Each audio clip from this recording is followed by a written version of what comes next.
প্রতিটা বয়সের একটা আলাদা সৌন্দর্য থাকে, আর মেকআপ সেই হিসেবে হলেই সেই সৌন্দর্য ফুটে ওঠে। আমি অন্তত সেটাই মনে করি। Welcome to brushes and pallets. আজ আবার চলে এলাম তোমাদের কাছে নতুন একটা মেকআপ টিউটোরিয়াল নিয়ে, এবং পুরো ভিডিও দেখার পর অবশ্যই জানিও কীরকম লেগেছে তোমাদের। ভালো লাগলে লাইক এবং কমেন্ট করতে কিন্তু ভুলো না। আজ আমার মডেল মুনমুন, তোমরা দেখতেই পেয়েছো আমি ওর স্কিন খুব ভালোভাবে পরিষ্কার করে নিয়েছি টিস্যু দিয়ে। স্কিন খুব ভালো ছিল, সমস্যা বলতে হালকা পিগমেন্টেশন ছিল দুগালে, আর বয়সজনিত কারণে যেটা হয়ে থাকে সেটা হলো রিঙ্কেলসের সমস্যা। স্কিনে বেশ ড্রাইনেস ছিল, তাই ফেস ক্লিন করার পর প্লামের মিস্ট স্প্রে করে তারপরে ব্যবহার করেছি ইন্ডালজিওর গোল্ড ফেশিয়াল অয়েল, অবশ্য সেটা খুবই সামান্য পরিমাণের, এবং ময়শ্চারাইজার ব্যবহার করেছি সেটাফিলের। ময়শ্চারাইজার খুব ভালো করে ব্লেন্ড করে নিয়েছি, এবং প্রত্যেকটা প্রোডাক্টের অ্যাপ্লিকেশনের মাঝে কিন্তু অন্তত 2 মিনিটের গ্যাপ থাকবে, যদিও সেটা ভিডিওতে দেখানো পসিবল হচ্ছে না। আচ্ছা, আমি প্রাইমার ব্যবহার করেছি ডার্মোকলের, এবং একটা গ্লোয়ি লুক আনার জন্য বেকার হাইলাইটার একটু ব্যবহার করে নিলাম। একটু আগেই বললাম প্রতিটা প্রোডাক্ট অ্যাপ্লিকেশনের মাঝে অন্তত 2 মিনিটের গ্যাপ থাকাটা জরুরি, কারণ স্কিনকে সময় দেওয়া দরকার প্রতিটা প্রোডাক্টকে অ্যাবজর্ব করার। সেটা যদি না হয় তাহলে নিচের প্রোডাক্ট সরে যাওয়ার একটা সম্ভাবনা থেকেই যায়। লিকুইড হাইলাইটার স্কিনে অ্যাপ্লাই করার পরে এবার আমরা চলে যাব কালার কারেকশনের পার্টে।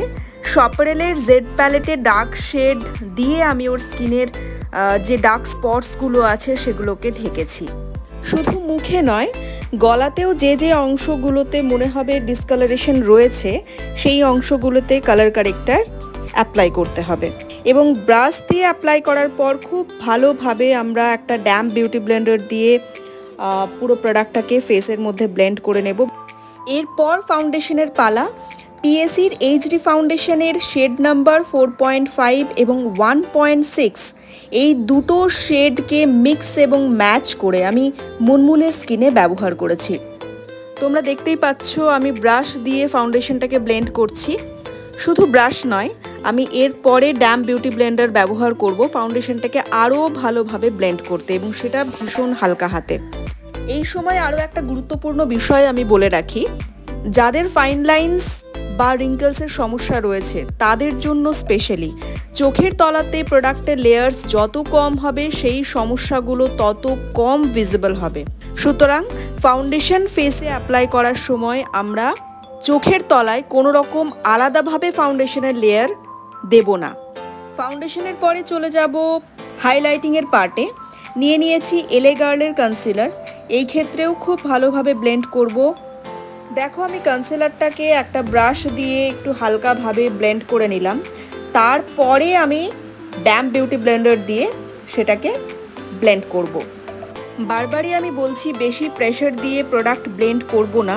তার রিজন শুধুমাত্র একটাই, প্রোডাক্ট বেশি প্রেশার দিয়ে ব্লেন্ড করলে নিচের প্রোডাক্টগুলো সরে যাওয়ার একটা সম্ভাবনা থাকে, সেই জন্য প্রেশার হতে হবে খুব হালকা। হাইলাইটিংয়ের পর চলে আসি পাউডার সেটিংয়ের স্টেপে।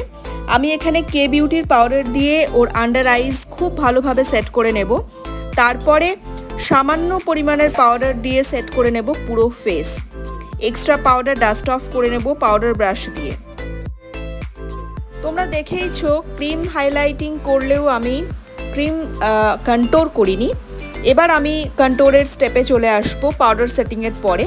সেটার জন্য আমি ব্যবহার করেছি NYX এর কন্ট্যুর পাউডার, এবং সেটা দিয়েই আমি যে অংশগুলো কন্ট্যুর করার রয়েছে সেই অংশগুলোতে আমি কন্ট্যুর করে নেব।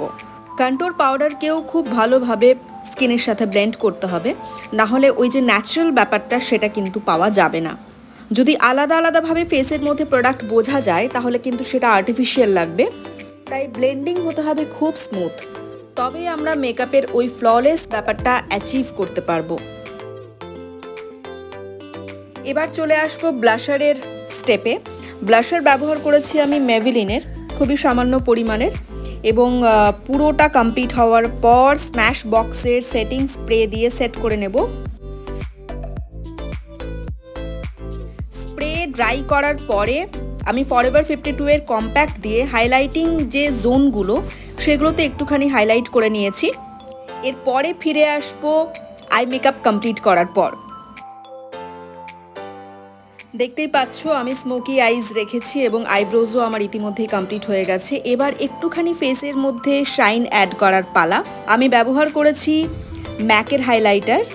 একটা ফ্লাফি ব্রাশ দিয়ে ফেসের হাই পয়েন্টসগুলোই হাইলাইটার অ্যাপ্লাই করে নিলাম। স্মোকি আইজ যেহেতু রেখেছি সেহেতু লিপস্টিকের শেড রাখবো নিউড।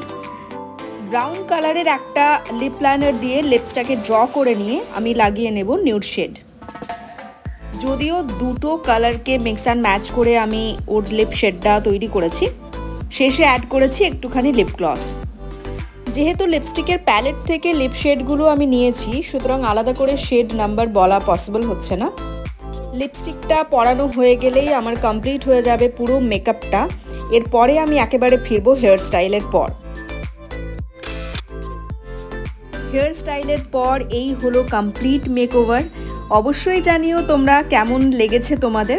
একটা মেসি হেয়ার স্টাইল করেছি মুনমুনের ওপর। সব মিলিয়ে কেমন লেগেছে, কেমন তোমাদের পুরো ভিডিওটাতে অভিজ্ঞতা অবশ্যই শেয়ার করতে ভুলো না। শেষে প্রতিবারের মতন একই কথা বারবার বলবো, তোমাদের ভালোবাসা থেকে যেন বঞ্চিত না হই। ভালোবেসে সবসময় পাশে থেকো বন্ধুরা। সকলে খুব খুব খুব ভালো থেকো।